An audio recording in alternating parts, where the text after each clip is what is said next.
Lehenengo hitzaldia eta lehenengo hizlaria aurkeztuko dizkizuet, horre gitarauan azaltzen zaizuen bezala, Lorea Agirre, izango dugu lehenengo hizlaria, Jakin aldizkariko zuzendaria, egun, lanbidez kazetaria, hainbat komunikabidetan lan egin duena eta lan egiten jarraitzen duena, kultura antropologian, edo barkatu antropologia kulturalean masterra duena,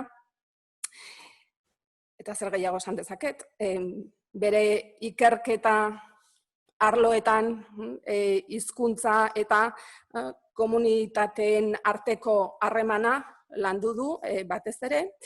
Bere hitzaldian, izenburuan jada ikusi dezakegun bezala, izenburua Euskal Kultura nazioarteko testuinguru anitz eta globalean da, eta izenburuak jada iradokitzen duen bezala aniztasuna eta globaltasuna solasean jarriko ditu. Lehenengo sarrera hitzaldia izango da, gaiean denak sar eta murgil gaitezen.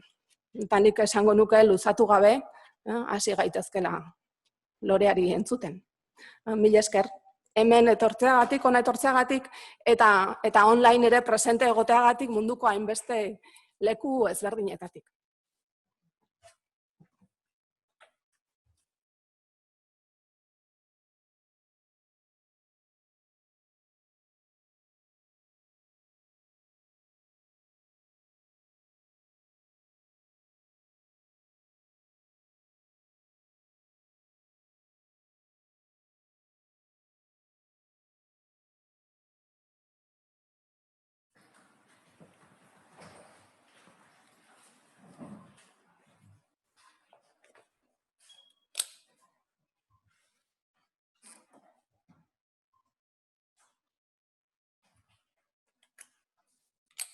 Nondik baitzen ditut.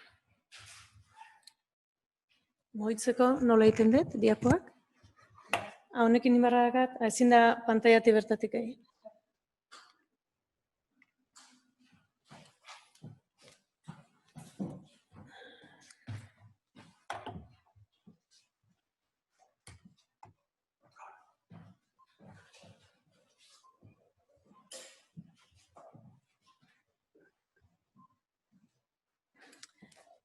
Bueno, egunon, hasiko naiz, nire tresnak kolokatuta gero. Eskerrik asko, Etxepare Institutua, eskerrik asko, EHUko udako ikastaroak, nola ez, gonbidapenagatik, eta eskerrik asko baita ere bihotzez, hitzaldi hau niretzako erronka bat dalako, uste dut guztientzako dela erronka bat, aniztasunaren eta globalizazioaren gainean, euskal kulturaren kontestuan, edo hori ardatz hartuta hitz egitea, bai? Beraz, nik eztabaidarako halako esango dut pentsamendu lerro batzuk edo diskurso lerroak markatuko ditut nik, bai? Praktikara jaitsi baino gehiago, diskursoak zer pentsatzen dugu, zer uste dugu, zer gertatzen da, agian egongo zarete ados, agian ez. Nire hitzaldiari Garbinek esan duen bezala, aniztasuna eta globalizazioari lotutakoa da, ez da? Eta orduan, izen hau jarri nion, euskal kultura aniztasunaren eta globalizazioaren jokalekuan. Hasi aurretik, azterketa kokatu bat egingo duela esango dizuet. Eta honekin esan nahi dut, alegia, azterketa, ikerketa, diskurso, praktika guztiak kokatuak direla, Dona Jaragoiek esaten duen bezala, kokatuak bere lekuan, eta subjektiboak neurri horretan, bere metodologia aukeraketarekin eta bere premisa aukeraketarekin. Beraz, nerea ere horrela izango da. Pentsamendu honek, antropologian noski, antropologia zerbait barin bada, diferentzien zientza bat delako, asko erabiltzen den azterketa modu bat edo egoteko modu bada, kokatua zaudela aitortzearena, baditu bi implikazio, eta bat da, pentsatzea, alde batetik, jakintza, azterketa, ezagutza, ez dagoela soilik akademian, baizik eta jakintza, azterketa eta ezagutza badagoela baita akademiatik kanpo eta sortzen dela. Eta lantzen ari garen edo landu ditzazkegun gai afera eta auzietako protagonistek edo eragileek, bai, akademiko eta ikerlari izan gabe ere jakintzaren parte badutela, jakintza kokatua, edo beste modu batea esaten dena, jakintza bibentziala edo bizitza esperientziaren jakintza, bai? Eta uste dut, gai honen bueltan, euskal kulturaren bueltan, aniztasunaren bueltan, globalizazioaren bueltan, guztiok badugula gure esperientzia propioa. Bigarren implikazioa da, kokatze horrek neurri batean, eta subjektibotasun horren onarpenak neurri batean baita ere galdera bat egitera behartzen dizu zeure buruari, eta da, kokatzezaren leku hori zertarako da, bai? Ze helburu duzu, bai? Ez dut uste ikerketa helburu gaberik existitzen danik, ez? Premisa batzuen gutxienez auzian jartzea edo eta remarkatzea edo eta indartzea beti dugu helburu, ez? Kasu honetan, pixkat zabalean esan da, nire kokalekua beraz da euskal kulturatik, euskal herritik, eta ze helbururekin edo ze xederekin, xede orokorra da, nolabait, euskarari eta euskal kulturari, etorkizuneko bide bat, irauntza bat, eta irauntza bat baino gehiago, normalizazio bat, eta besteen berdin izateko bide baten, baliagarri izan daitezken diskurso eta pentsamendu lerro baten, zuen aurrean eztabaida bat planteatzea. Beraz, nire helburua hori da, bai? Horregatik hitzaldia planteatu dut, pixka bat analitiko egiteko, baina kokapen horren gainetik, kokapen hori ere galdu gabe, lau ataletan, ezta? Zer da euskal, zer deitzen diogu euskal, enaiz gehiegi sartuko, hau oso gai rekurrentea izan da, azken, ezagik behar bada, 100 urte edo gehiago euskal kulturan, baina neurri batean heldu beharra diot, kokatzeko, ezta? Zer da euskal, zer deitzen diogu, eta hori baino importantegoa, euskal izateak ze baldintzapen ematen dizkigu. Berdina da euskal izan, edo espainol kultura izan, edo frantses kultura, edo hiztun izan, edo ingeles dun, edo txinera dun, edo japoniar dun, segurazki diferenteak dira. Ez hizkuntza bere horretan diferenteak direlako, hizkuntza dira, baizik eta hizkuntza bakoitzaren egoera diferentea delako, botere harremanen sistema batean. Bigarren puntua izango da zer da aniztasuna, eta hor nik lerro bat aukeratu dut, eta bereziki kultura artekotasuna eta aniztasunaren ulermen esango dugu, nire ustetan aurrerakoi eta inklusiboenaren aritik, Australiako soziolinguistikaren bueltan, egin dien hainbat ikerketeak uste dut guretzako baliagarria direlako, zer da globalizazioa, hemenen ez gehiagik luzatuko, zehab izan daiteke urteak hortaz hitz egiten egoteko, nik hartuko ditut, pare bat esan nahi, bat aniztasunari lotua, eta gaur egun globalizazioak aniztasunaren berme edo izateko jaio omen zen, edo esan izan zen, garai erromantikoenetan, eta gaur egun justu segurazki globalizazioa aniztasunaren kontrako arma nagusietako bada. Eta laugarren puntua eta komplikatuena, eta segurazki hipotesi maila handiena duena, da esatea, aniztasunan eta globalizazioaren desmasiaren aurrean, ez ote gara gu soluzioaren parte. Nik uste dut baietz. Beraz, hori dena esan da, zer da euskal? Hemen paperak ditut, ez dakat leku asko, paper hauek kokatzeko.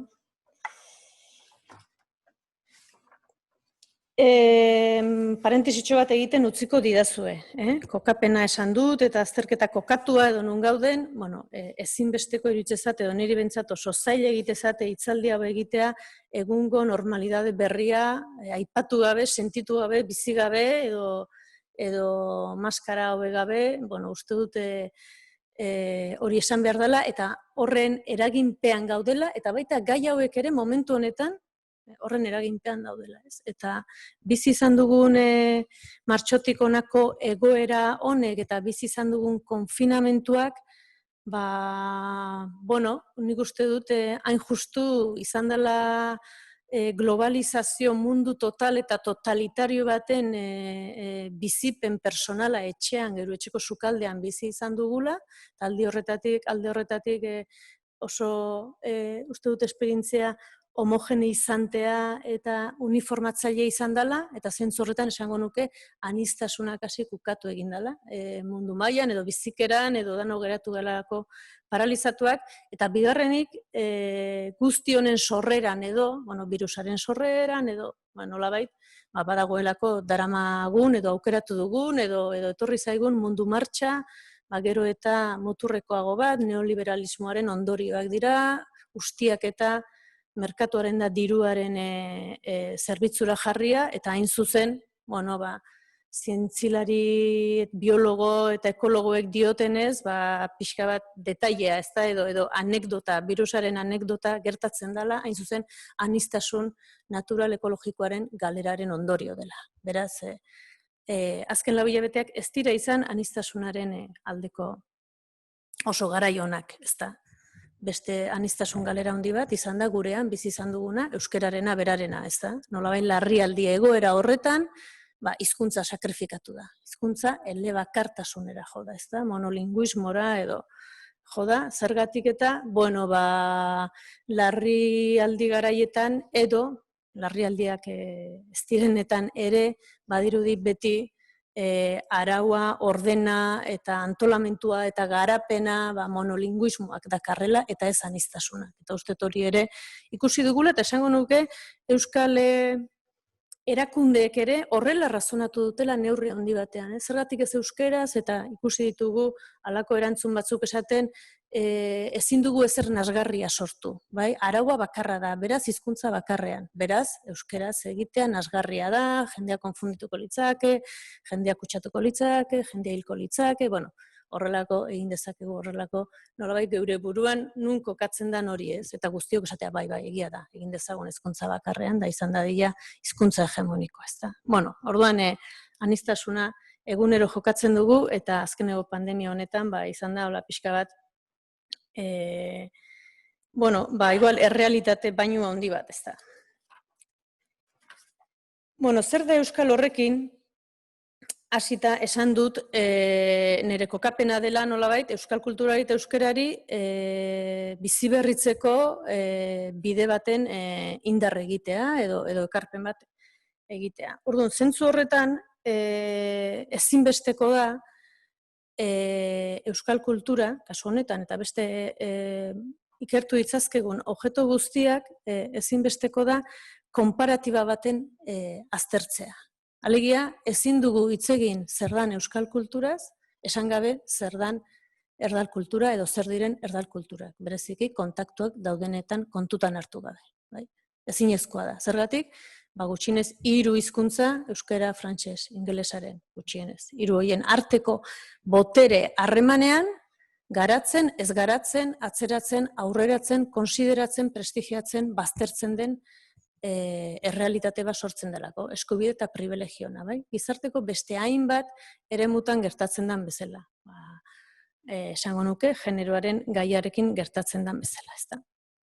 Beraz, konparazio hori kontutan hartu gabe ezin dugu esan zer da euskal kultura. Berez, zer da euskal kultura, euskaraz da ez da euskaraz, niretzako euskaraz dena da euskal kultura, baina ez da galdera bat niretzako interesantea. Galdera interesantea da, benetan euskal kultura hitz egin dezakegu edo aurrera bidean jarri dezakegu botere harremanak aipatu gabe, hori da interesantea. Eta botere harreman hoietan berdintasuna, aniztasuna gordetzeko, beharrezkoa da euskal, euskara, sinonimo, binomio hori gordetzea, nik uste dut baietz. Besterik beste, ez bada estrategikoki edo instrumentalki. Ez bada ere, ez? Munduan zehar, adibide asko daude, gehienak hizkuntzari lotutako kulturak dira munduan barrena, bai? Gehienak. Ez dira eredu guztiak horrela, hori ere egia da. Baina, esango genuke, hizkuntza hegemonikoek bereziki defendatzen dutela, bere praktiketan defendatzen dutela hizkuntza bakartasuna. Bai? Estatu bat, hizkuntza bat, kultura bat. Eta kultura bat, hizkuntza horretan egina. badira beste eredu batzuk, Quebeceko eredua, baita ere, honen antzekoa dena, baina hizkuntza bat baino gehiago dituztenetan, ezta? Aniztasun baten onarpena nahiko erreala izan liteken egoeretan. Orduan galdera da, euskal kultura, edo txikiak, edo minorizatuak, edo biziberritze prozesuan, aurrera goazen, bide honetan guri ze eredu interesatzen ote zaigun, ezta? Hizkuntzari lotutako kultura bat, edo bestela hizkuntzatik libre dagoena. Nik defendatzen dut hizkuntzari lotuta dagoen kultura bat defendatu behar dugula, arrazoi ideologiko eta diskursibo zarago instrumentalengatik, baita ere. Ze azken finean, euskal kulturaren, euskeraz sortzen den kulturaren, patua eta euskararen patua lotuta dijoa zala beharrez. Esan nahi dut, euskaraz sortzen duen sortzaile batek, kontzientzeki edo inkonstienteki kontutan hartu beharko dula hizkuntza horren irismena, hizkuntza horren nolakotasuna, hizkuntza horren prestigioa, hizkuntza horren zabaltzeko moduak, merkaturatzeko moduak, transmititzeko moduak, eta modu guzti horiek oso diferenteak dira hizkuntza hegemoniko baten jarduten duen sortzaile batekiko. Batean, esango dugu, bide natural, komatxo artean, edo kultural osoa egin litekela, zorte handiagoz edo gutxiagoz, norberak eukiko du arrakastaren giltza edo ez du izango, baina gutxienez autopista natural, komatxo artean, kulturala irekia dago, eta hizkuntza minorizatuetan ez dago autopista naturalik, ez dago transmisio naturalik, eta kulturala ere nekez. Nolabait, batzuetan ematen du jinkana badela estropozuz joan behartzarena, ez? Egiten duzu lan bat, gero zabaldu egin behar duzu, ikusgarritasuna lortu behar duzu, jarri egin behar da eskaparatean hemen, eta gero mundura zoaz, eta munduaren eskaparatea baina beste kontu bada. Orduan, ez da inbeste hizkuntza, baizik hizkuntzaren egoera diglosikoak, esango dugu, kasu honetan, kulturaren egoera diglosiko bat sortzen dut. Eta egoera azpimarratu nahi dut, ez delako hizkuntza diglosikoa, baizik hizkuntzaren egoera diglosikoa. Eta hori da botere harremanen ondorio bat besterik gabe. Beraz, baina hori dana euskalen barruan dugu. Horrekin goaz, bai? Eta horrekin nolabait atera behar gara, edo izan behar gara, edo praktikatu behar dugu, hola oso antropologiko jarrita pertsona izatea, ez? Euskal izatea da gure pertsona izateko modua eta gure bizitzeko modua, baina horrekin goaz, bai? Egia da gu, hemen gauden guztio garela elebidunak. Eta kultur elebidunak ere bai, ezta? Edo kultur bidunak gutxienez, bai?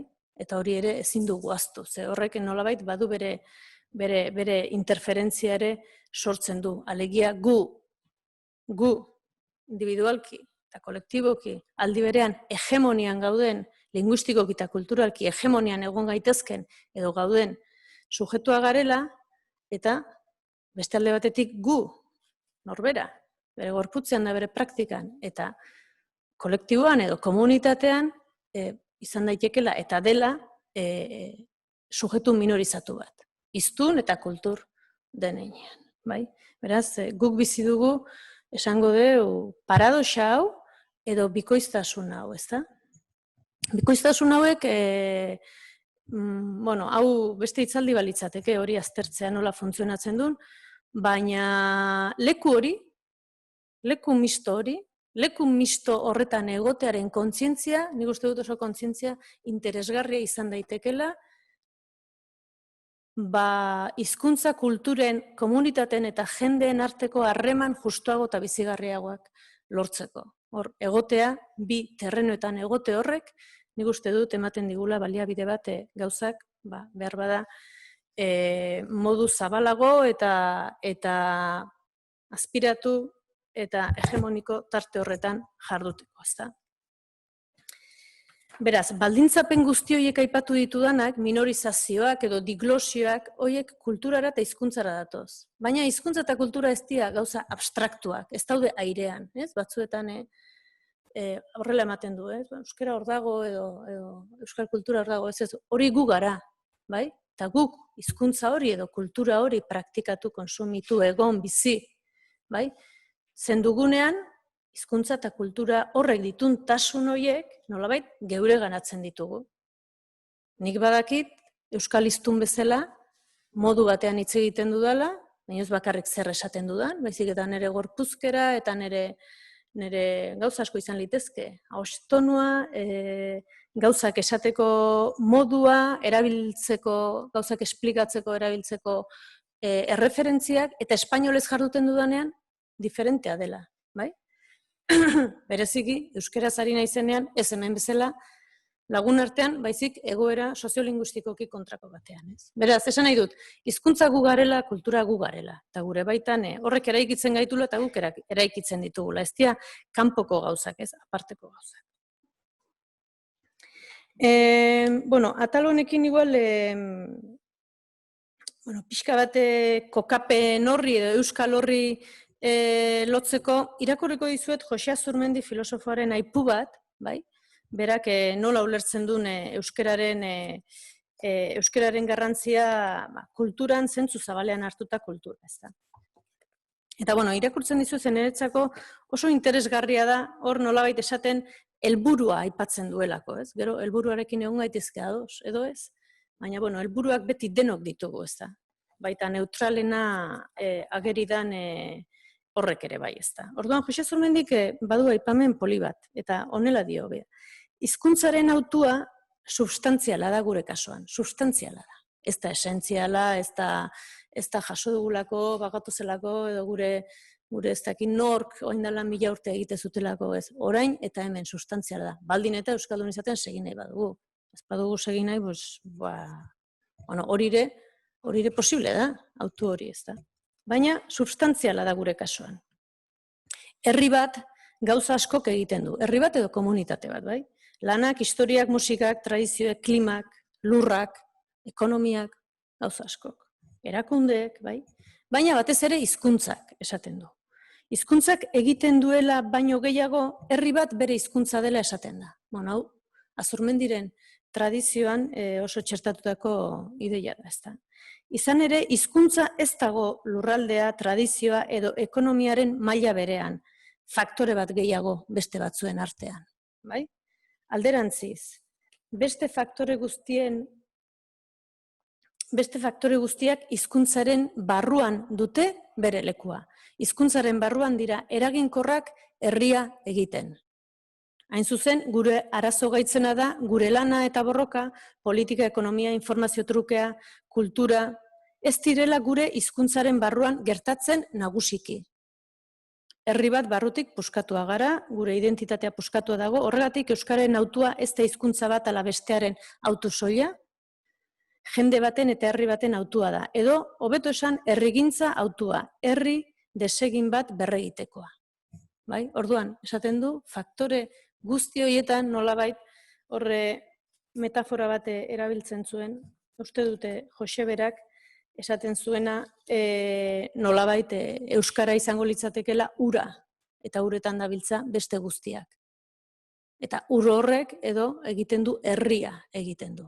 Herria egiten du, gure kasuan euskararen herria. Esango dugu, euskal komunitatearena, hiztun komunitatearena, definizio edo izen asko egon daitezke, gero eta gehiago daude, gero eta zailago zaigulako gure burua definitzea, seguraski, globalizazio garai hauetan eta nazio puskatu edo herri puskatu izateak, gero eta zailtasun handia sortze dizkigut, orduan gero eta hitz gehiago erabiltzen ditugu taldea bagarela esateko. Orduan, ez da bat gehiago, baizik da sustantziala, zertako herria egiteko. Nahiko badugu beste herri bat egin, beste hizkuntza baten egin beharko dugu. Edo herri hau egin, beste tasun batzuekin, beste hizkuntza baten edo beste modu batez. Hor, aukera librea litzateke. Baina, modu guztiz, aukera guztiak ideologikoak dira eta helburu bat dute. Aurrera egingo dut, beste hainbat aipamen banituen, pixka bat euskara eta euskal kulturari lotutako horretan, aipatzeko besterik gabe, Juri Lotman antropologoaren aipu bat guk asko erabili izan duguna, eta da gizataldek sortzen dituzten zeinuen multzoa, zeinu guztiak kultura dira. Jantziak, ekonomia egiturak, sortzen duen guztia, sortzen duen mundu hori guztia kultura da, baina zeinu horietan hizkuntza da zeinu sistema garrantzitsuena. Besteak beste, kultura hori, gizarte hori, hizkuntzaren bitartez sortzen dalako, bai? Eta gizarte horrek hizkuntzari nolakotasunak ematen dizkiolako. Hau ulertzen da, ez da? Nire ustez bentsat, denbora guztian harreman hori erabat dialektikoa da, bai? Elkarra elikatzen dute, bai? Hizkuntzarekin sortzen dugu mundua, eta gu hizkuntzaren mundura jaiotzen gara. Komunitate batea jaiotzen gara. Ez gara jaiotzen airean, ez hizkuntza gabeko eremu batera, ez horra jaiotzen gara, hor egiten gara, bai? Eta hori guk egiten dugu. Hori da, erabat harreman dinamikoa, ez da. Beraz, kokapen orokorro hori esan da, orain ez ditut aipatuko, baina, kontutan hartu beharko genituzke euskararen datu soziolinguistikoak, esate batera, ez? Nola gauden, beste hizkuntzeekiko konparazioan, ez da? Hemen aipatua ditut, datu pare bat emango dizuet, besterik gabe, gehienok ezagutuko dituzuenak, baina momentu honetan Euskal Herrian, Euskal hiztunak izango gara 1 milioi bat eskas, bai? EAen, alegia, hizkuntzaren aldeko politika instituzional indartsuenak egin diren tokian, 25 urtean, bikoiztu eginda, kopurua, Nafarroan, erdipurdiko politikak edo zonifikatutako hizkuntz politika oso eztabaidagarriak eta gainaz garai gehienetan borondate gutxirekin aurrera eramanda ere, 50%an hasi dira hiztunak, eta iparraldean 25 urtean, kasik 30 eskasean galdu eginda. Beraz, hori da gure realitatea. Eta sarritan, ni neuk, nire akatsa izaten da beti, Araba, Bizkaia eta Gipuzkoatik hitz egitea, eta konkretuki Gipuzkoatik hitz egitea. Baina euskararen edo euskal kulturaren errealitatea lurralde osoan hartu behar da. Adibidez, iparraldeko egoera, hor konkretuki zentratuko bagina, segurazki diskursoa are eta gogorragoa izango litzateke. Ez da, nolabait, hizkuntzaren eta hizkuntza kulturari atxikitako premisa horri eusten. Zergatik, neurri handi batean hor bizi iraungo duelako, ez. Behin normalizazio iritsita, segurazki aukera askeak benetan dira askeagoak, ez da. Hori zeari begira, eta kultur kontsumoari buruz beste datu bat, emango dizuet, orain dela 3 urtekoa, SIADeko ikerketa elkarteak egin zuena, eta bertan, euskal kulturaren, literaturaren, edabideen eta musikaren euskerazko produktuen, kontsumoaz ari zen, eta hor gutxi asko euskara dakigunen, milioi bat euskaldun horien, 5% da nolabait euskal kulturaren, literatura, musika, edabideen kontsumitzaile fidela, egunerokoa, 5%. 5%. Euskaraz dakigunen 5%. Hemen bizi diren euskal herritarren guztien 1,3%. Datu hau, ez da harrigarria, espero zen, baina bada kezkagarria. Eta gero galdera sortzen dut da, nola da posible 5%, edo 1,3%, 3 milioiko poblazio batean 1,3%ak soilik sostengatzen, konsumitzen duen kultura batek aurrera egitea.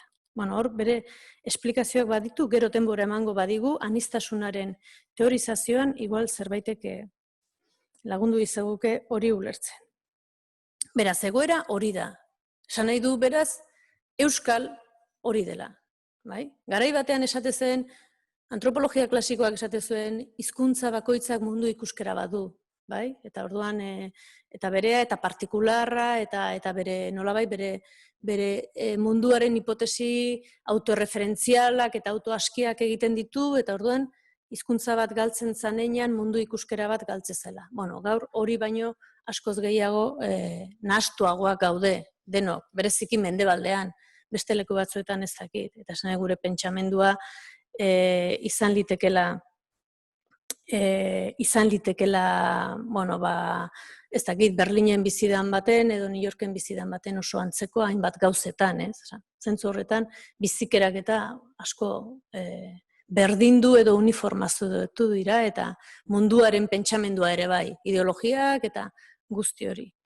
Baina, hala ere, gaur egun esan dezakegu, hizkuntza bakoitzaren, derrepikatuko dut ideia, baina hizkuntza bakoitzaren egoerak eta boterea harremanen sisteman duen posizioak hizkuntza horri ezaugarri batzuk ematen dizkiola. Eta horren bestez, hiztunari. Eta horren bestez, hizkuntza horretan sortzen duenari, konsumitzen duenari, eta horretan bizi duenari. Orduan, bai, nolabait aldatu egiten da, baina bai, hizkuntza batek ekartzen ditu bere baldintzapenak.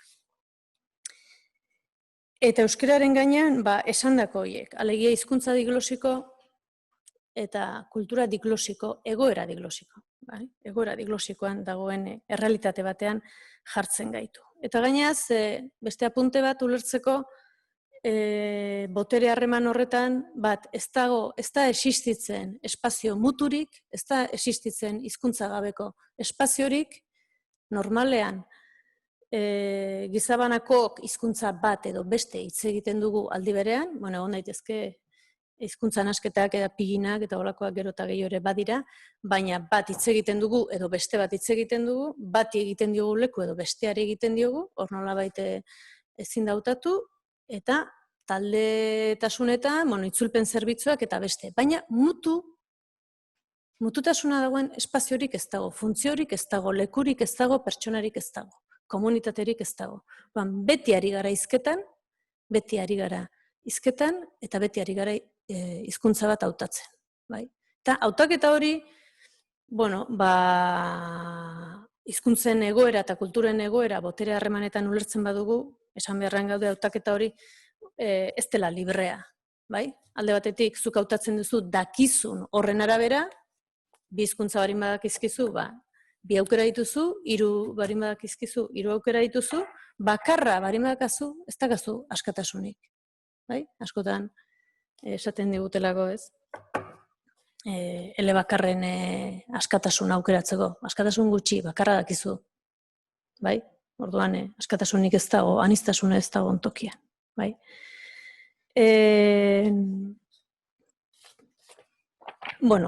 Orduan, tasun horiek ulertu da, ez da? Nolabait kontutan hartu behar dira, oso kontutan hartu behar dira, hau dena ulertzeko. Eta bereziki, aniztasuna ulertzeko. Aniztasuna, nik hartu dudan zentzuan da pixka bat multikulturalismoa, kulturartekotasuna, kontzeptu asko daude, oinarri batean edo hasiera batean antzeko gauzak esaten zituztenak, baina gero seguraski diferentziak daude, nien ez diferentzia horietan sartuko, besteik gabe esango dute aniztasunaren kontzeptua, kultura aniztasuna, hizkuntza aniztasuna.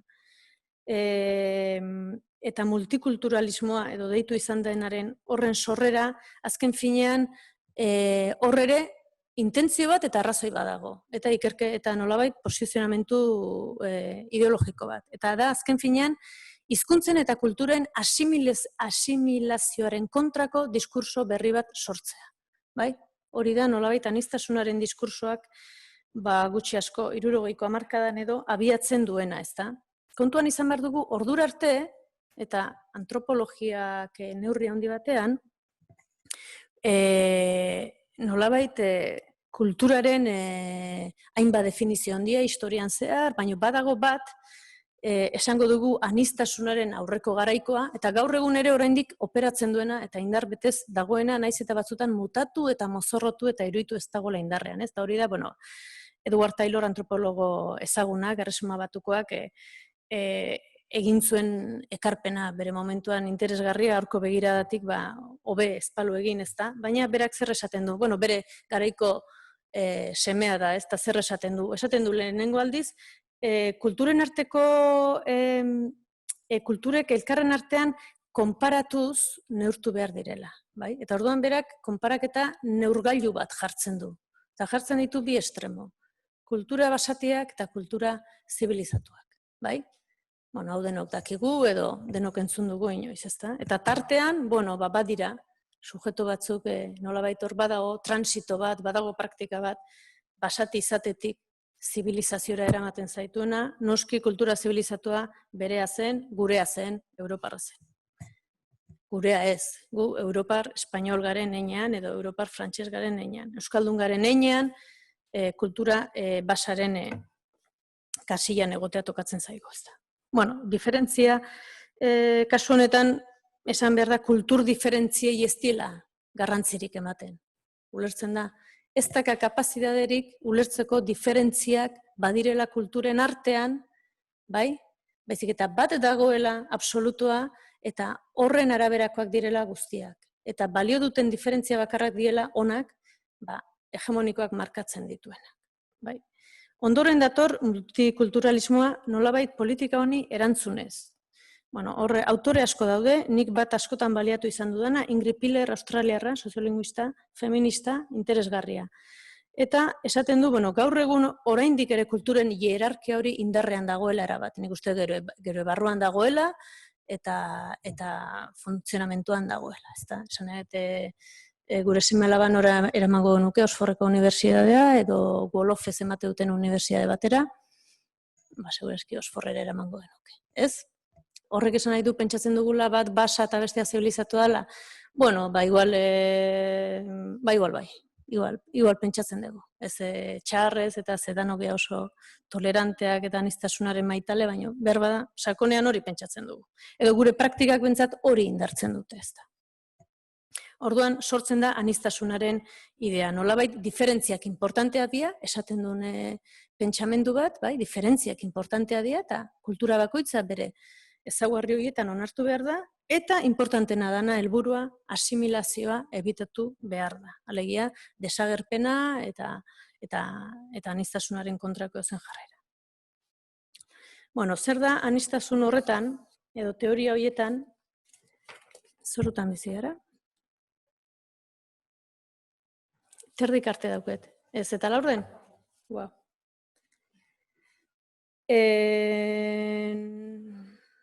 Bueno, pasako ditut atal batzuk, aniztasunarenak, baina interesatzen zaidan ideia batzuk. Aniztasuna eta kultura aniztasuna fenomeno unibertsala da, gutxitan da neutrala, esan bezala botere harreman sistema batean, jokatzen dute. Aniztasuna munduan, naiz eta guri iruditu, gero eta gehiago dela, gero eta gutxiago da, hizkuntzak eta kulturak desagertzen doaz, guri hemen iruditzen zaigu, gure inguruan aniztasuna gero eta handiagoa dela. Eta egia da, nolabait, 5 urteetako kolonialismo ustiaketaren ondorengo erretornoa iritsi zaigulako migrazioaren forman, alde batetik, eta globalizazioak neurri batean saiatzen bazara eta bilatzen baduzu ere nolabait topatu dezakegu, aniztasunaren adierazpenak edo topatu ditzazkegu. Kostata baina topatu ditzazkegu. Baina, galdetzen badiogu, Erta Amerikako jatorrizko biztanle bati esango dizu aniztasuna gero eta gutxiagoa dela. Bai? Gero eta hizkuntza gutxiago eta kultura gutxiago somatzen dituela bere inguruan. Beraz, hori da, errealitate bat. Eta beste errealitate bada, eta hau Pillerrek asko aipatzen dut, uste dut guk horrela bizi dugula, esaten dugu, demagun Donostia, Euskal Herria gero eta anitzagoa da, bai? Bilbon 100 hizkuntza hitz egiten dira. Eta tarteka entzuten dituzu, ez? Atento bazoaz kaletik entzuten dituzu hizkuntza bat edo beste, baina esaten duzu. Hainbeste lainoko aniztasuna gero errealitatean ez da entzuten. Osa, ez dezu ikusten, bai? Zer da, ze hizkuntza entzuten da nagusiki? Hizkuntza hegemonikoa. Naiz eta hizkuntza mordo bat dauden eta badakigun erabiltzen direla, bai? Erabiltzen dira nun, ze funtziotan, hori da baita ere kontu ez, baina hauek aniztasunaren aldeko soziolinguista hauek erabiltzen duten terminoa da elebakartasun, kultur bakartasun habitusa. Bai, esate dute, nolabait, bordiuren habitus termino hartuta, habitusa da nolabait, guk gorpuzten dugun, gorputzean tatuatua daramagun, eta nolabait sistema osoak idatzi gabe ere, eta idatzita ere, nolabait zentzu komunak edo esaten digun hori. Eske normala espainolez hitz egitea da. Normala ulertzeko, elkar ulertzeko, munduan mugitzeko, epaitegira joteko, normala hori da habitusa. Normaltzat jotzen dugu, aniztasun handi badagoen tokian, baina ez da entzuten. Entzuten dena da, elebakartasun hegemonikoaren habitusa. Eta hor guztiok sartzen gara. Aniztasuna osatzen dugun 100 hizkuntzatako guztiok sartzen gara. Berriro botere harreman bat, ez daka buelta hondirik, ez da. Baina ez dia naturalidadez edo beste gabe gertatzen, baizik botere harremanak dira.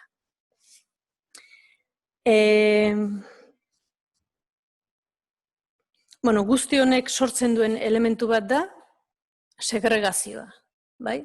Aniztasuna, elebakartasunaren habitusa, edo horre sortzen duena da segregazioa, bai? Esan duguna, funtzio, espazio, leku, garai, ordu, batzuetan erabili litezke hizkuntza eta kultura batzuk, eta beste batzuetan ezin dira. Guk hori, nik uste dut, segregazio hori bizi dugula. Bueno, eta Nafarrora bagoaz, baina zonifikazioa deitzen zaio, ez? Nafar batek eskubide linguistiko batzuk ditu betelun eta beste batzuk tuteran, ez da? Segregazio kulturala ere gertatzen da. Hor txikira analizatu beharko genuke, baina hori ere gertatzen da, adibidez, sakonago aztertu beharko genuke, baina Bilboko Arriagan euskaraz programatzea zenbat kostatzen da, onartu ditzaten euskarazko zenbat kostatzen da, da, bueno, beti aitzaki erresa da, ez dago kalidaderik. Bueno, kalidadearena aspaldi desmontatu zen kontzeptu bada, eta hori ere botere harremanen arabera ikusi behar da. Esan nahi dut, ez dakit, nahi baliko dantza bat iruditu lizadake polita baina eskaxa, eta ez dakit, estatu batotik datorren edozer iruditzezat bikaina. Esan nahi dut, gure gustua erabate eraikia dugula baita ere. Orduan, zonifikazio edo segregazio horiek sarritan gertatzen da, ordutegiekin, kultura programatzeko ordutegiekin. Ze ordutan programatzen da euskerazkoa, eta ze ordutan programatzen da gaztelerazkoa, hori askotan hitz egin dute antzerkilariek, euskerazkoa ordu estrainoetan, arratsaldeko 5etan, oraindik bazkaltzean zaudela, eta besteak ordu, esango dugu, normaletan, ezta? Edo, zein da gehien programatzen den euskerazko kultura umei zuzendua dena, eta ezain beste helduei. Bueno, hor badaude, gora berak, lekuan leku, garai baten guk ikerketa bat egin genuen eta horrelako elementu asko ateratze ziren. Ze kontzepzio genuen euskal kulturaren gainen, ez? Txikiko kultura. Bai, kalitatez, txikia, umeentzat, bailazoak, bai, pixka bat hor indartzen dan kultura bat, eta beste dana nolabait galdua edo ezinean edo ezin aurrera egin geratzen dana, ez da. Mikroerasoen kontzeptua asko erabiltzen dute hauek, eta hau ere oso interesgarria da, enaiz luzatuko. Pero inork nahiko balitu bibliografiak eta hori pasatuko dizkiet. Mikroerasoak oso interesgarriak dira. Baita ere, ikusteko nola operatzen duten gauza guzti horiek. Eta horren inguruan kontzeptu gehiago sortzen dira. Arrazoi linguistikoko kulturaleko indarkeria, alienazioa, bai, horrelako asko daude.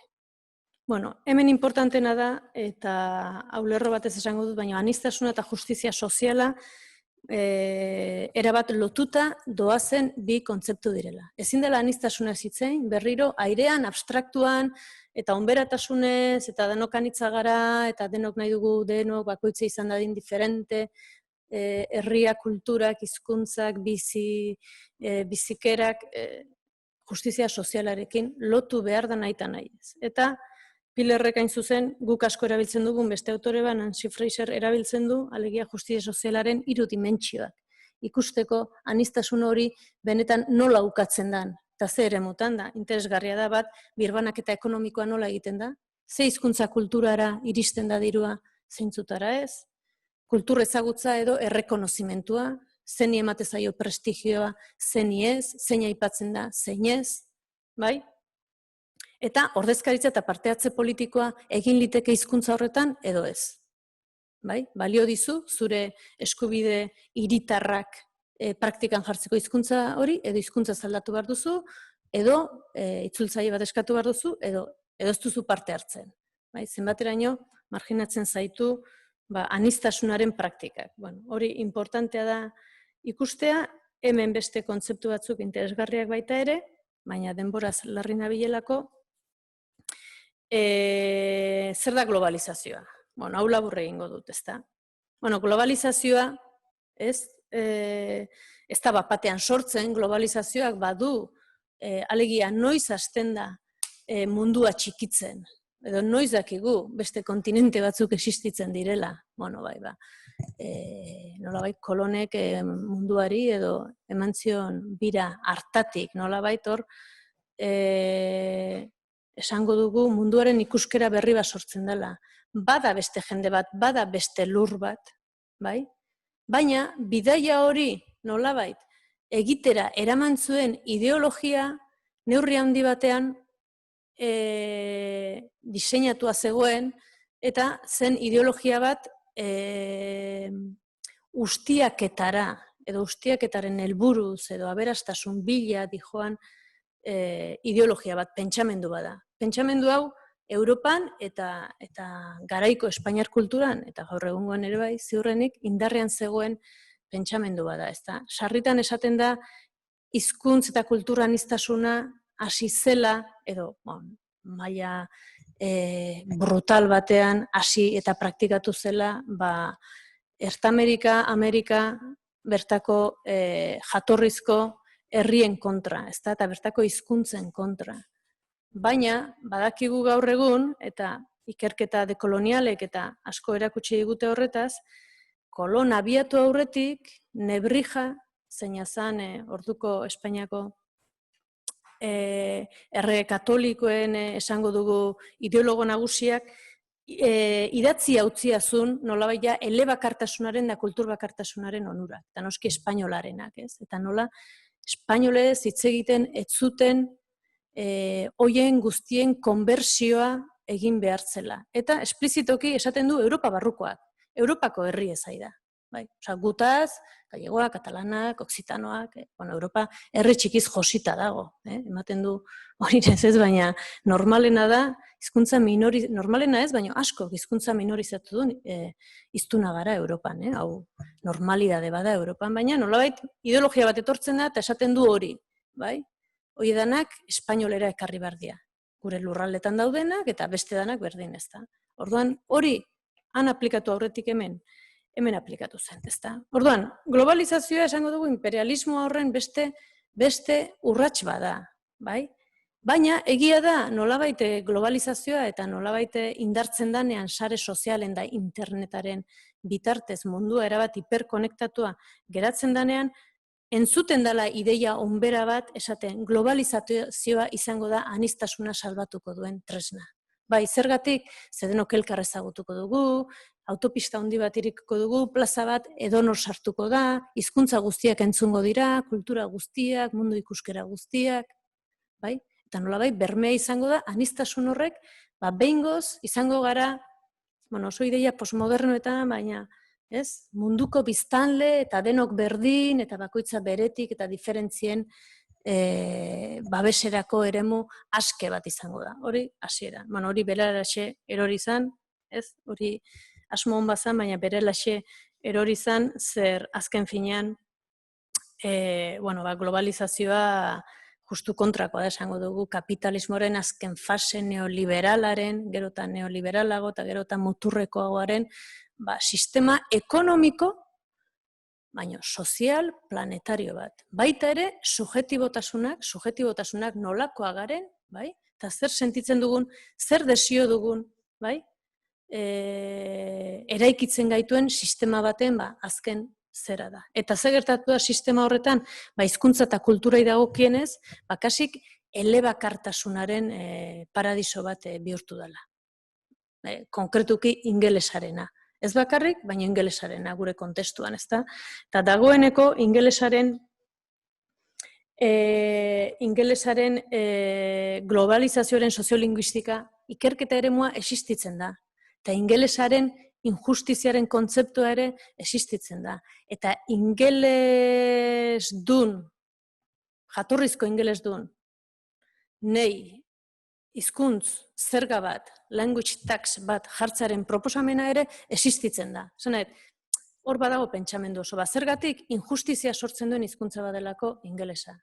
Ez inork behartzen digulako hitz egitera, baina denok gaudelako nola ohala ikastera behartua. Adibidez, Finlandian arazo handi badute ingelesa bigarren hizkuntza izan da, hemen espainola edo frantsesak sortzen duen egoera sortzen ari dalako, edo beste adibide bat, Kanboian nola bertako hizkuntzaren espazio eta funtzio galera ikaragarri bat ingelesa nagusitu den, zergatik laguntza, nazioarteko laguntzaren izenean iritsi den politika, laguntza, janari, eta guzti horrek ingelesa ikastera behartu dituelako baldin eta lortuko bazuten jatekoa edo dana delakoa. Orduan, hor badago, nolabait esan gabe, baina imperioaren hizkuntza bat. Eta hor, soziolinguistak asko ari dira lantzen ideia hori. Eta nolabait esaten, neurri handi batean, kaltegarria dela bertako hizkuntzen egoeran, ez? Zentzu horretan guk esango dugu,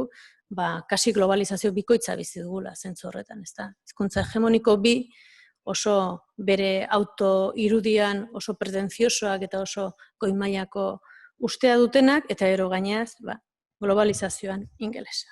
Baina, bueno, globalizazioak ez da joango, hemen gehatuko. Eta azken minutuan, pasako naiz, irtenbidearen parte baginagu. Bueno, nik uste dut esan bezala globalizazioak, kapitalismoak, neoliberalismoak eta oraintxe bizi dugun larrialdi konkretu hau horren ondorio dela, ez da, baina bizi ditugun aniztasun galera guztiak ere kontestu diskursibo eta praktika horretan ulertu behar ditugula gaur egun, eta aniztasunaren alde hizkuntza eta kulturen promozioa, justizia soziala kontutan izan da, eta botere harremanak ondo aztertuta eta hoien gaineko analisi bat eginda, hoien bultzatzea, dala neurri handi batean globalizazioak inposatzen digun, guk sarritan gusto handi hartzen dugun, baina inposatzen digun elebakartasun, kultur bakartasun, uniformizazio hori. Batetik, bigarrenik sistema ekonomiko bat mundu osoan funtzionatzen duena, dena kapitalismoa eta hortik irtetzea ezinezko zaiguna, eta horrek badakigu ze ustiak eta ze ondorio dituen, da ze prekaritate sortzen ari den etengabean. Eta hirugarrena da, ideologia guzti hori ez dela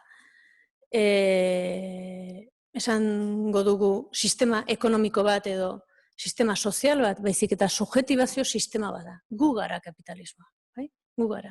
Eta kapitalismoaren baloreak geure baitan ditugu, eta geure harremanak, lagun harremanak, lan harremanak, komunitate harremanak, kapitalismoaren dinamikan ulertzera iritsi gara gaur egun. Nik uste dute horrela funtzionatzen dugula, bai?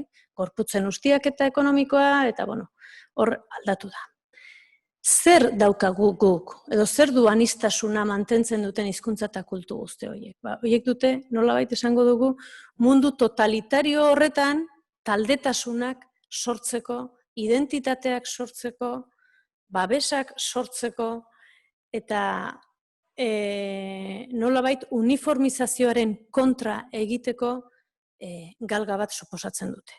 Hau luzeago esplikatu liteke, baina uste dut, eta ona etorrita, aniztasunaren aldeko eta globalizazio uniformizatzaile horren kontrako hemen eta gaur, bidea dela euskararen eta euskal kulturaren babesa eta promozioa. Hori dela bidea, hor jartzea indarra. Ze hortik kanpo, globalizazio absoluto horretan, ez dago aniztasunik, eta ez dago inposatzen den ideologia ere, ez da nolabait ez justua eta ez bizigarria. Eta horretik uste dut, hemen eta orain, euskararen eta euskal kulturaren babes, promozio eta erdigunean jartzetik, horrek dakarren diskursoa eta horrek dakarren praktika gainontzeko hizkuntza kultura baita hegemonikoak ere, babesteko eta aniztasuna mantentzeko politika bat izan behar duela. Eta hirugarren ideia, aniztasuna hemen hor jokatzen dela, eta hor jokatzen ez barin bada, beste nonbaiten jokatzen barin bada, uste dut, asko izango dugula galtzeko. Eta hasieran esan dudan tasun hoiek, euskalak ematen digun tasun hoiek, agian hoiek izango dira aniztasuna defendatzeko eta aldi berean geure buruak defendatzeko, normalizatzeko eta iraunarazteko modu bat. Eta bukatzeko Marina Garcés filosofoaren zita eder bat, esaten du diferentziek batuko gaituzte, diferentziak errespetatu egin behar dira. goraipatu egin behar dira, diferentea gara, diferentziak, uniformizazioaren kontra, globalizazio eta mundu totalitarioen kontra, eta bananduko gaituztena desberdinkeriak dira, bai? Desigualdadeak, ekonomikoak, sozialak, politikoak, kulturalak, linguistikoak. Bai, uste eta dela, igual laburbildu lezaken ideia, eta pixka luzatu nahi, mila esker, hauxe zen.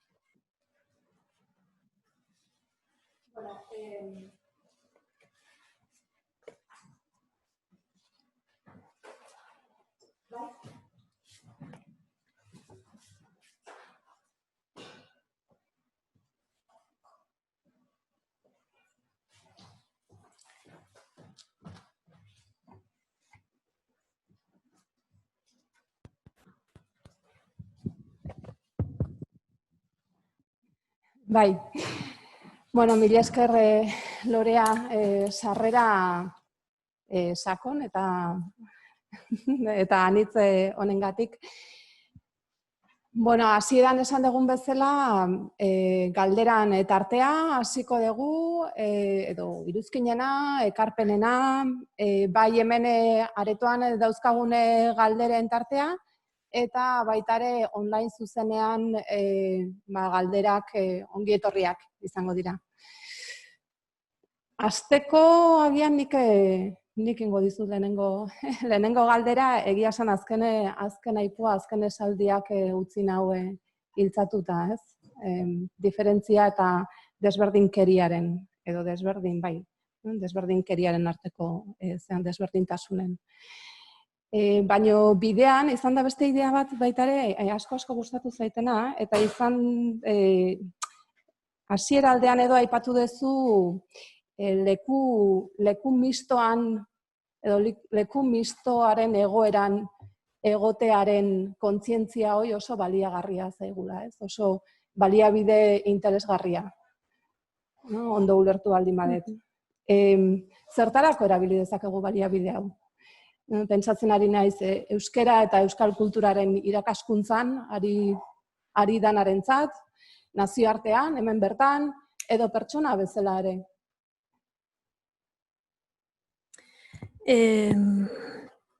Bueno, ideia hau, alegia gu, aldi berean garela hegemoniko eta minorizatu, edo gu aldi berean garela menperatzaile eta menperatu. Bai? Ideia hau, botere harremanen teoriatik, eta bereziki intersekzionalitatearen teoriatik datorren ideia bada. Bai? Intersekzionalitatea da feminismoak garatu duen praxi politiko bat, ideia politikoa baino gehiago, praxi politiko bat, eta justizia sozialarekin erabat lotzen dena da, eta esaten du justizia soziala. Asko hitz egin du ni justizia soziala, baina zehaztu inberko genuke justizia soziala zer dan baita ere, edo zer eduki behar den kontutan justizia sozialean, eta nolabait intersekzionalitateak esaten du zapalkuntza egoerak, arrazoi askogatik gertatu litezkela, alde batetik ikustea aniztasun hori, bestetik zapalkuntzak elkar elikatzen direla edo elkar indartzen direla, honek esan nahi du arrazializatua barin bazara, bai? Botere harremanen sarean, hasiera batean oso leku jakinean tokatuko zaizula egotea, bai? Arrazializatua eta emakumea baldin bazara,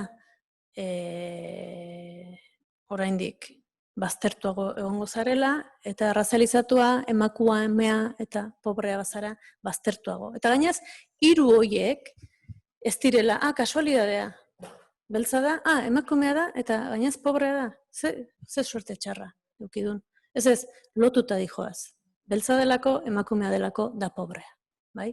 Hor badago ikerketa bat, guain autorea, aztua dut. Etorriko zait gero esango dizuet, ez? Eta nolabait, idea, nagusiki, idea hauxe da, eta da, munduko biztanleen 3 laurden jende pobrea da. Bai? Laurden bat, aberatsa, horiek gu gara, ez da? 3 laurden horietatik, pobreen artean, pobrenak, gehienak, emakumezkoa dira. Bai? Pobre diren gizonak, pobre diren emakumeak baino pixka bat aberatsagoak dira, bai? Munduaren parte horretan. Eta pobre diren emakume horien artetik hizkuntza minorizatua dutenak dira pobreenak, bai? Hau ere ez da kasualidadea.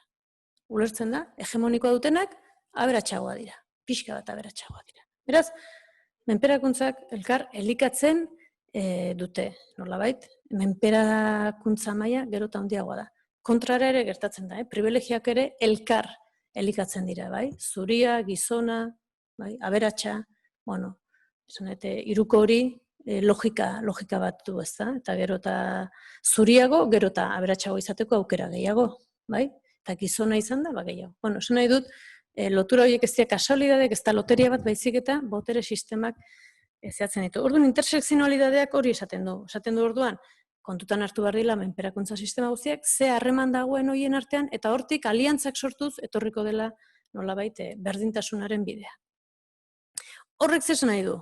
Esan nahi du, gu, hemen gaudenok, Europar, bertako, hiritar, eskubidedun, zuri, klase ertain edo ez, bakoitza bere egoera ekonomiko eukiko du, baino ideologikoki edo iruditeria batean pobreziatik kanpo, naiz eta behar bada oso prekario izan, gutako asko, edo prekaridaden kontzeptuare oso ikusin marko genuke zer den prekaridade izatea, baina gauza asko di, ez da. Orduan gu, zentzu horretan oso hegemoniko garela. Bai? Guk nahi izan gabe ere, menperatzaile garela segun ze kontestutan.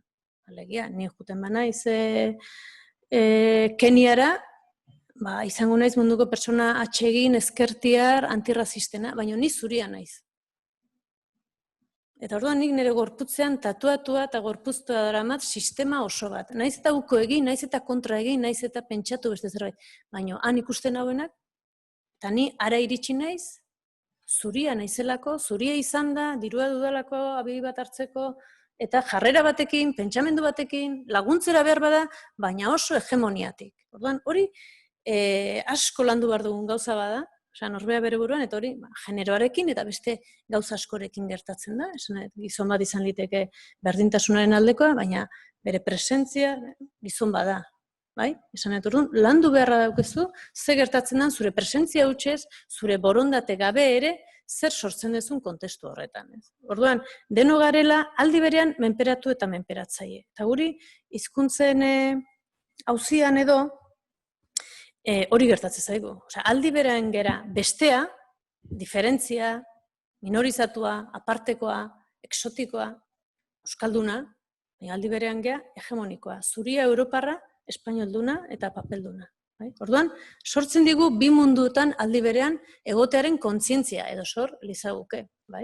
Eta egoera mistori, eta intersekzionalitateak beti esaten du, egoera mistori da leku interesgarri bat nolabait zubiak eraikitzeko eta mundu batekin da bestekin zubiak eraikitzeko eta aldi berean nolabait eraldaketa proposamenak egiteko. Batetik, badugulako menperakuntzaren esperientzia eta injustiazioaren esperientzia gorpuztu bat badugulako, badakigulako zertan hori, eta aldi beren hegemonian bizi garelako beste eremu batzuetan. Orduan, nik uste dut hori interesgarria dela. Hori gero praktikara nola ekartzen den, hori aztertu beharreko kontua da, ez? Baina adibidez, esango dizut mugimendu feministan emakume migratuekin horrelako lanketak egiten dira. Emakume migratuak ere badira batzuk erabat menperatuak bere tason guztietan, eta beste batzuk egoera nolabait daude bestea eta hegemoniaren artean, bai? Gu gauden bezala. Eta horrek nolabait ulermenak bideratu ditzazke. Eta horrelako praktikak egiten dira. Identifikatu zein dago bi eremutara funtzionatzen, ez? Eta da kontziente bi eremutan funtzionatzen duela, edo bi eremu horietako sujeto bat dela, ez da. Eta, bueno, uste dut hori oso leku interesgarria dela korapioak markatzeko, aldi berean, korapioa nigan dago, korapioa taldean dago, eta horrekin zer egin dezakegu, ez da. Nola kendu batetik, deseraiki batetik, eta beste bati indarra eman, edo zure indarra ematen diozun horrekin, zeri gehiago ematen diozu indarra, ez. Hori da pixka bat, formulan. Mila esker. Eskerrik asko. Chat bidez galdera bat gutxinez edo bi badauzkagu. Bai, lehenengoa Gorka Mercero, Liverpooleko irakasleak idatzi digu, eta hauxe galdetu du. Euskaldunok, erdaldunei beraz, ez genieke euskaltasuna eskaini beharko helburu komunitario modura, aniztasuna baizik?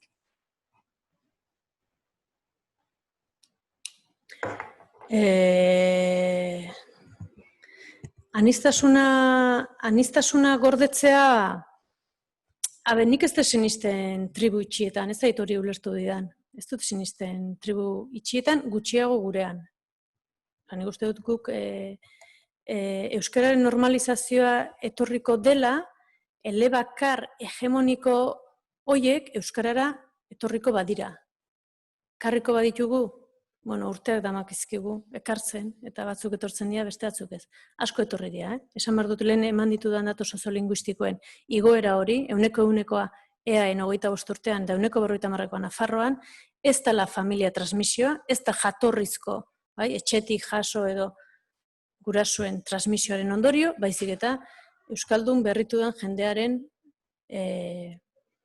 ondorio dela. Bereziki D ereduaren hezkuntza sistemaren ondorio dela. Beraz, esan nahi, euskara gu eman eta eman ari gara, bai? Gertatzen dena, eman eta eman ari zarenean hartzeko borondatea izan behar dela, ez? Hartzeko borondatea modu askotan landu liteke. Osea, ez da bakarrik, nahi dezu, ez duzu nahi, ez interesatzen, ni espainolakin oso ondo bizi naiz, edo frantsesakin, edo azuen kultura txikia da, zer ikasten dit, nahasmena ekartzen dit, gero ez ditut ulertzen, jendeak ez du ulertzen COVID-aren neurriak nola praktikatu behar dien, nahasmena sortzen du, motivazioak asko izan daitezke, motivazioak legezkoak izan daitezke, mundu guztian funtzionatzen duten bezala. Alegia, guk espainola ikasi dugun bezala, legez behartuak, ez da beste misterioik, nik esango dizuet 12 urte arte kasik elebakarra nitzala. Eta ikasi dut, eta oso ondo, eta zoriontsu naiz, baina esan nahi legez ikasi dudala ez. Modu guztiz, horri ideia bat emango dut, eta uste dute horrela dela, baina azpimarragarria dela. Euskara gauza on bat da guretzat, eta munduarentzat, eta euskarak galtzen duenean mundua galtzen du, hori alde batetik, eta ona delako guretzat opa diogu jende guztiari. Euskara opatzea jende guztiari da, Euskara, Euskal Herrian, munduan beste lurralderik ez duelako indartzea eta laguntzea. Eta Euskarari etorkizun bat opatzea, Mexikon izango da mixe hizkuntza eta hiztunak laguntzea. Hura dalako bere lurra, eta hori dalako aniztasunaren aldeko borroka, eta hizkuntza eta kulturen borroka.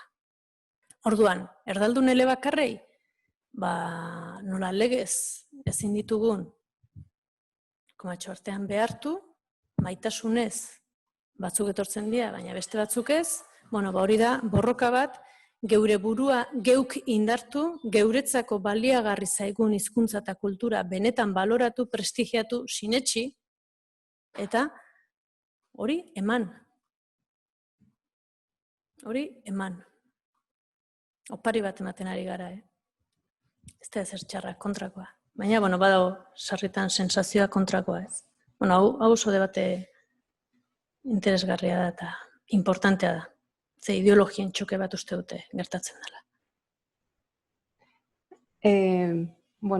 Bereziki eskartzen dizugu erantzun hau eta azken esaldi hau, ez? Etxepare Euskal Institutuaren zeregina da euskara oparitzea munduari, hortan ari gera egunero.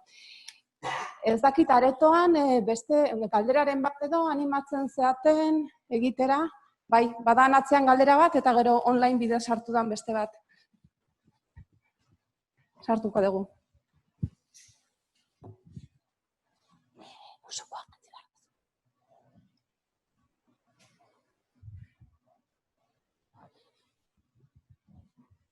Bueno, Lorea, eskerrik asko.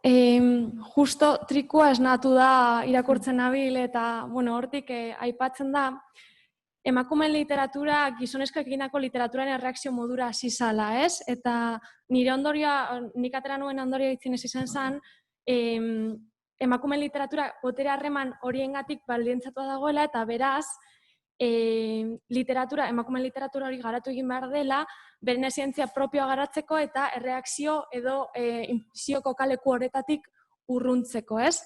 Eta zuk esan duzu gaur ezin dela euskal kulturari buruz hitz egin, erdal kulturari buruz hitz egin barik. Orduan, nire galdera da, zuk uste zu helduko dela momentu bat, noiz gure kultura eta gure hizkuntza botere harreman horiek azaldu gabe azaldu ahalko den? Edo ez? Ez dut uste. Bueno, nik uste dut botere harremanak konstantea dira gure artean, hizkuntza, kultura, genero, guraso, seme-alaba, irakasle, ikasle, ni hemenago, zuek hortza bete, sinisten dezuen, nik zerbait badakidala, edo ez, baina, botere harreman bat beti sortzen da. Galdera hori askotan egiten da, botere harremanik gabeko egiturari sortu liteke? Komuna batera bizitzera goazenean, botere harremanik gabeko zaila ematen du. Baina, zure galdera konkretuari hizkuntza eta kultura, horrekin esan nahi duzu nolabait normalizatua, egongo litzateken unea, nik uste dut iritsi daitekeela leku batzuetan, zonifikatua, zona batzuetan iritsi litekela normaltasuna izan daiteken zerbaiten antzeko zerbait. Iritsi dezakegula eta leku batzuetan badagoela. Eta, baina gehiengo lurraldearen gehiengo handi batean, nik uste dute nolabait bizi berritzen eta minorizazioari aurre egiten segi beharko duen hizkuntza eta kultura bat izango dela. Horrela uste dut. Izatekotan lekuren batean edo.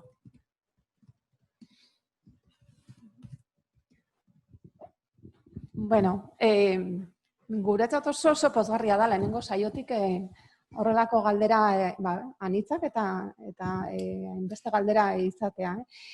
Baditugu txat bidez beste bi galdera, bati erantzungo diogu, pixkat gehiegi ez luzatzeagatik, luzatu gehalako, eta bigarren galdera Loreari zuri helaraziko dizugu, eta gero beste kanal baten bidez edo modua izango da erantzuteko, baina momentuz bati emango diogu pasoa, bai, kezkitza.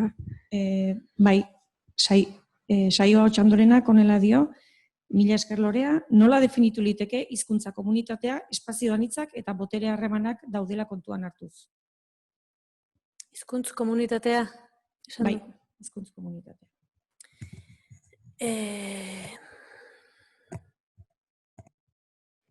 Hizkuntz komunitatea, haure ez da galdera erresa. Ze, momentu honetan, badira soziolinguistikan gutxienez, eta feminismoan bai, feminismo ikasketa feministetan ere bai, bi kontzeptu, osea, komunitatea, hiztun komunitatea, edo praktika komunitatea. Eta praktika komunitatea bada kontzeptu bat interesgarria. Orain arte asko erabili dugu hiztun komunitatea, eta nik uste adierazten dula gutasun bat, hiztun komunitatea izango litzateke, euskaldunak osatzen dugun komunitate bat.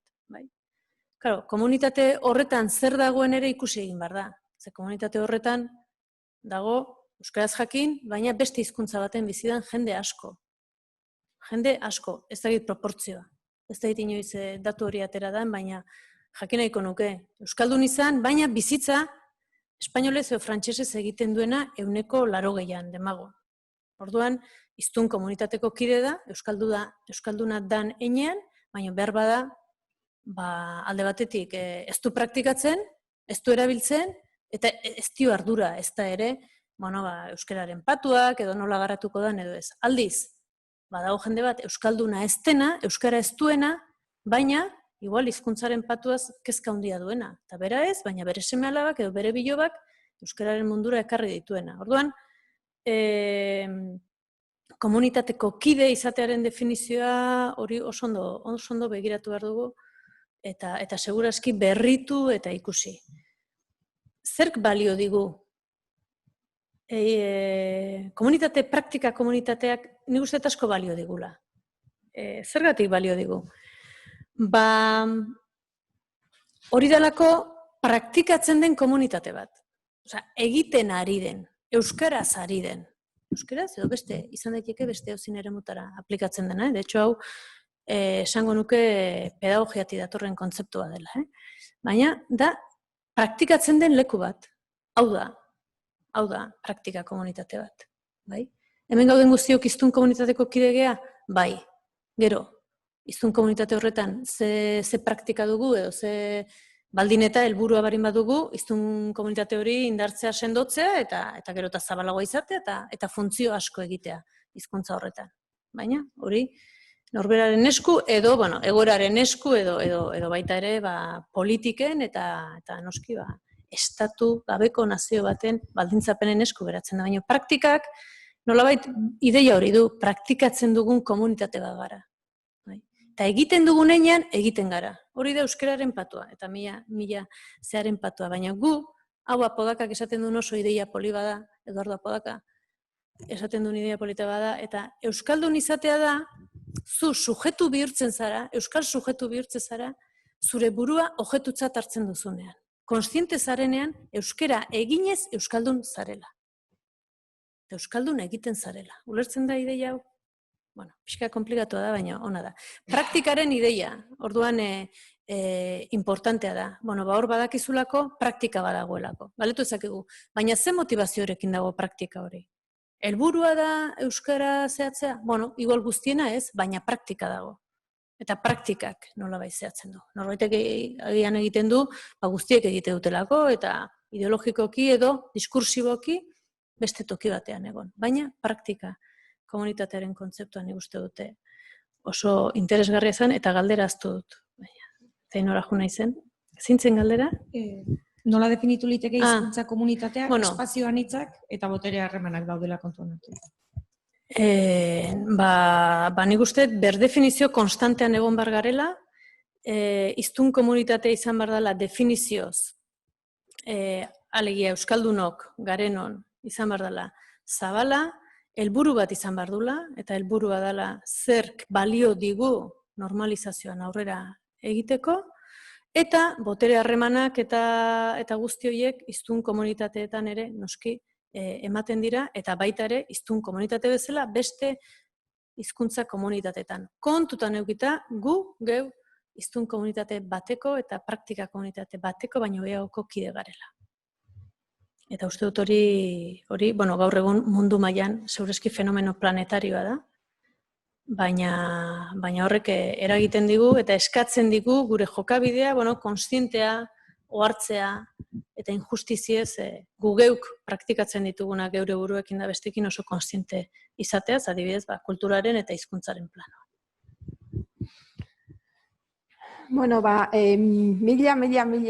Mila esker, honekin bukatutzat emango du lehenengo saioa. Nik usten dut primerako sarrera izan degula.